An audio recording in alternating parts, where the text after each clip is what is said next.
जय माता दी मित्रों, आपका बहुत बहुत स्वागत है मेरी चैनल मेरी प्यारी कालका माँ में। मित्रों, आज जिस विषय पर हम बात करने वाले हैं वो काफ़ी महत्वपूर्ण है, क्योंकि प्रत्येक व्यक्ति को कहीं ना कहीं इसका सामना ज़रूर करना पड़ता है, जो सवारी वाला व्यक्ति होता है।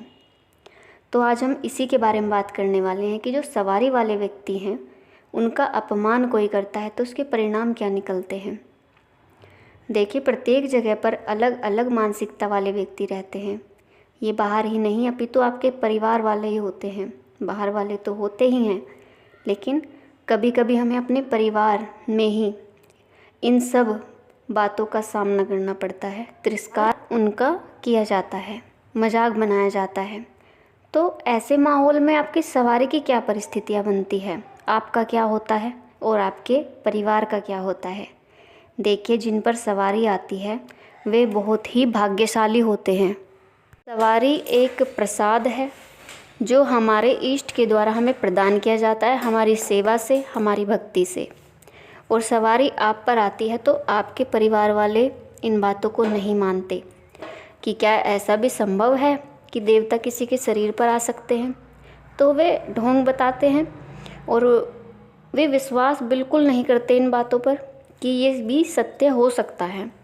और जो सवारी वचन करती है उसको भी झूठ बताते हैं कि नहीं, ये तो ढोंग कर रहे हैं, भूल, ऐसा कुछ नहीं होता। तो जो ऊर्जा आती है, क्योंकि वो तो देव स्वरूप है और ऊर्जा आपके पास है और उसका भी अपमान किया जा रहा है।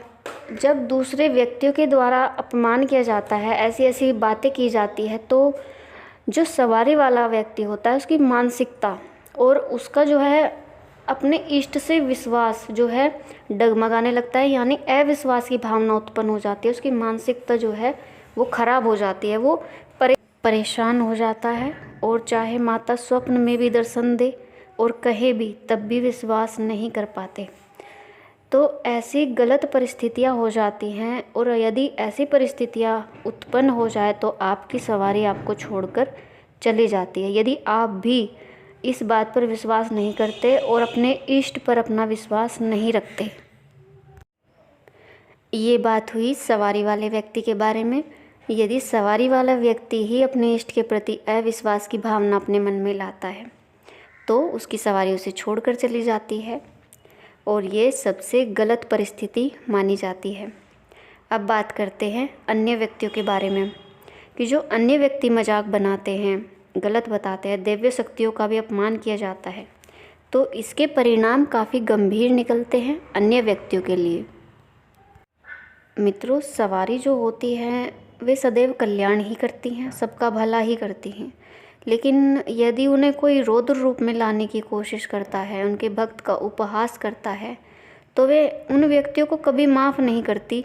उन लोगों के जीवन में काफ़ी कठिनाइयाँ भर जाती है, क्योंकि वे उन पर अपना आशीर्वाद नहीं बनाती, उन पर ध्यान नहीं देती और रुष्ट वे उनसे हो जाती हैं, जिसके परिणाम स्वरूप उन व्यक्तियों के घर में लड़ाई झगड़े बढ़ जाते हैं। उनके रुकते बनते बनते काम रुकने लगते हैं, बिगड़ने लगता है सब कुछ, गंभीर रोग उनके घर में हो जाता है। देवीय शक्तियों का कभी अपमान नहीं करना चाहिए, ये उचित नहीं है।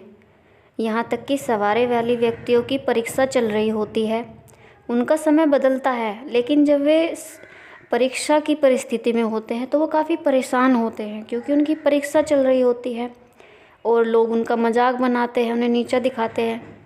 लेकिन दिन उनके बदलते हैं, चढ़ाइयाँ करवाती है माँ भगवती, मजाक तो बनती है, चुगली भी होती है, लेकिन जब परीक्षा समाप्त हो जाती है तो उनके जो परिस्थितियाँ बदलती हैं वो काफ़ी देखने लायक होती है। इनके जो उदाहरण हैं वो हमने स्वयं देखे हैं कि परीक्षा के दौरान उन व्यक्तियों की क्या हालत थी, उन्होंने क्या क्या झेला, अपमान कितने सहे, लेकिन जब उनकी परिस्थितियाँ बदली तो सब देखते रह गए। जो उनकी मजाक बनाते थे उनको नीचा दिखाते थे। ऐसी एक परिस्थिति हमने एक महिला के साथ देखी, जिस पर काफ़ी प्रचंड सवारी आई हुई थी माँ भगवती की। और जब हमें बाद में पता चला तो ये पता चला कि उस महिला ने एक जागरण में मजाक बनाई थी एक लड़की की, जिस पर सवारी आई हुई थी जागरण के दौरान। तो उसको भूत बताकर, ढोंग बताकर और पता नहीं क्या क्या कह के उसका उपहास उन महिला ने किया था, जिसके परिणाम स्वरूप माँ भगवती ने उसको दंड स्वरूप एक प्रचंड सवारी जो है उसके शरीर में खेली। उसको एहसास माँ भगवती ने ये कराया कि ये ढोंग नहीं है, ये माँ भगवती है और माँ भगवती का अपमान कोई नहीं कर सकता, इतना अधिकार किसी का नहीं है।